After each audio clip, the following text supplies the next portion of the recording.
Саламатсыздарбы? Бул жер композиторлордун үйү. Учурдагы композиторлордун чыгармачылыгы тууралуу сөз кылмакчыбыз. Анда эмесе кеттик.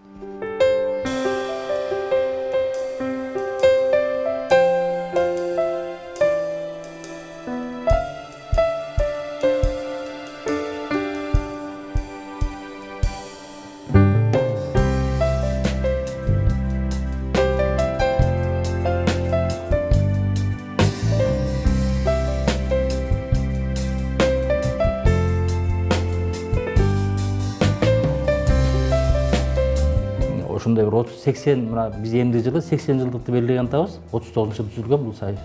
Ошондо 80 жылдан кийин эмес тарыхы бар, ошо бир 3-4 союз бар да. Ошонун бири ушул композиторлор союзу деп айтылат. Композиторлор союзунун ичинде музыка иликтөөчүлөр кирет аяка, андан сырткары композиторлордун мыкты оончулар аттуу баштуу мисалы Түгөлбай Казаков, Сардыр Чумалиев деген улуумундагы мыкты залкар оончулардын мисалы Каныкей Эралиева аты Көдөш дегенде бизде азыр мүчө. Бул биздин чакан концерттик зал. Бул кийин эле жасап алдык. Бул жерге баягы өзүбүздүн композиторлордун чогулушу, анан кээде жанагы бир чакан камерный музыка деп коет. Чакан аспаптар үчүн, мисалы фортепиано үчүн же болбосо жанагы романс деген жанр бар. Мындай жеңилирээк чакан коллектив мындай угармандарга ылайыкталган чыгармаларды ушул жерден кээде жолугушуштуруп турабыз.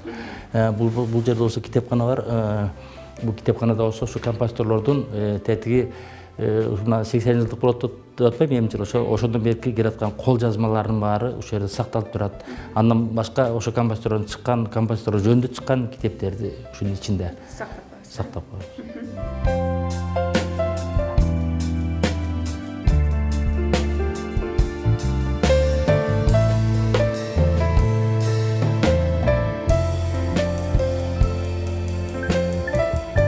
Ушул композиторлор союзунун түзүлгөнүнө эми жылы 80 жыл болгон атпайбы? Ошондо 39-жылы композиторлор союзу эң алгачкы түзүлүп атканда, ошолордун башында турган эң мына Абдылас Малдыбаев атабыз мына эң биринчи турат. Андан кийин мына Власов Фери дегендер менен чогулуп алып, жана Ай Чүрөк, Манас, Токтогул деген Ажалордун драмаларын жазган, чогулуп алып.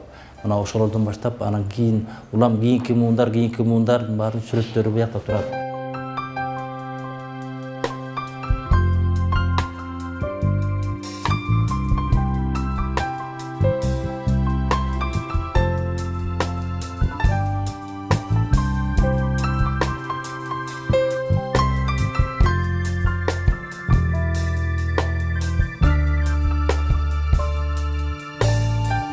Бул профессионалдардын союзу да, профессионалдар. Сөзсүз бир жогорку билимди алган, музыкалык билими бар.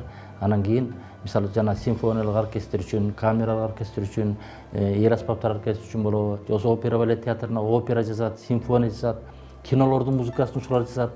Мындай билими жок адамдар жаза албайт. Билими жок адамдар жана оон чыгарып анан бир компьютерчик барып туруп, компьютерден иштетип, аранжировка алып, ырдап кое берет. Ага билимдин деле кереги жок.